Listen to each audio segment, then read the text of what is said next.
ಎಲ್ರಿಗೂ ನಮಸ್ಕಾರ, welcome back to my mini vlog. ಇವತ್ತು ಚಿಕ್ಕಪೇಟೆಗೆ ಹೋಗೋಣ ಅಂತ ಹೇಳಿ ಅಂದ್ಕೊಂಡಿದ್ದೆ. ಯಾಕೆ ಅಂದರೆ ಹಬ್ಬ ಬೇರೆ ಹತ್ರ ಬರ್ತಿದೆ ಅಲ್ವಾ, ಅದಕ್ಕೋಸ್ಕರ ಒಂದು ಸ್ವಲ್ಪ ಶಾಪ್ ಮಾಡೋಣ ಅಂತ ಹೇಳಿ ಚಿಕ್ಕಪೇಟೆ ಕಡೆ ಹೋಗಿದ್ದೆ. ಹಬ್ಬದ ಟೈಮಲ್ಲಿ ಹೋದರೆ ಸಿಕ್ಕಾಪಟ್ಟೆ ಕ್ರೌಡ್ ಇರ್ತಾರೆ, ಏನೂ ತೊಗೊಳಕ್ಕಾಗಲ್ಲ, ಅದಕ್ಕೋಸ್ಕರ ಇವಾಗೇ ಹೋಗಿದ್ದಿದ್ದು.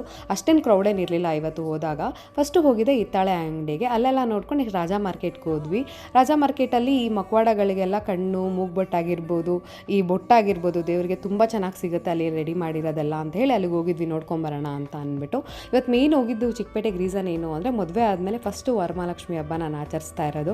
ಅದಕ್ಕೋಸ್ಕರ ಒಂದು ಸ್ವಲ್ಪ ಎಕ್ಸ್ಪೆಕ್ಟೇಷನ್ಸ್ ಇರುತ್ತೆ ಅಲ್ವಾ, ಅದಕ್ಕೆ ಒಂದಷ್ಟು ಶಾಪ್ ಮಾಡ್ಕೊಂಬರೋಣ ಅಂತ ಹೇಳಿ ಹೋಗಿದ್ದಿದ್ದು.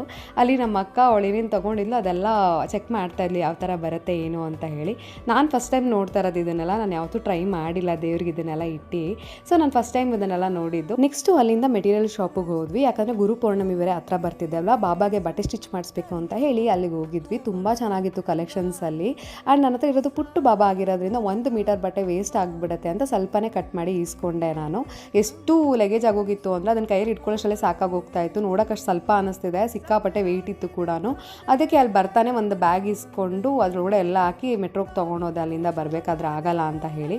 ಸೊ ಇದಾಗಿತ್ತು ಇವತ್ತಿನ ಮಿನಿ ವ್ಲಾಗ್. ನೆಕ್ಸ್ಟ್ ವೀಡಿಯೋದಲ್ಲಿ ಸಿಗ್ತೀನಿ. ಅಲ್ಲಿ ಗಂಟ ಲೈಕ್ ಮಾಡಿ, ಶೇರ್ ಮಾಡಿ, ಸಬ್ಸ್ಕ್ರೈಬ್ ಮಾಡಿ ಆ್ಯಂಡ್ ನನ್ನ ಫಾಲೋ ಮಾಡೋದನ್ನ ಮರಿಬೇಡಿ.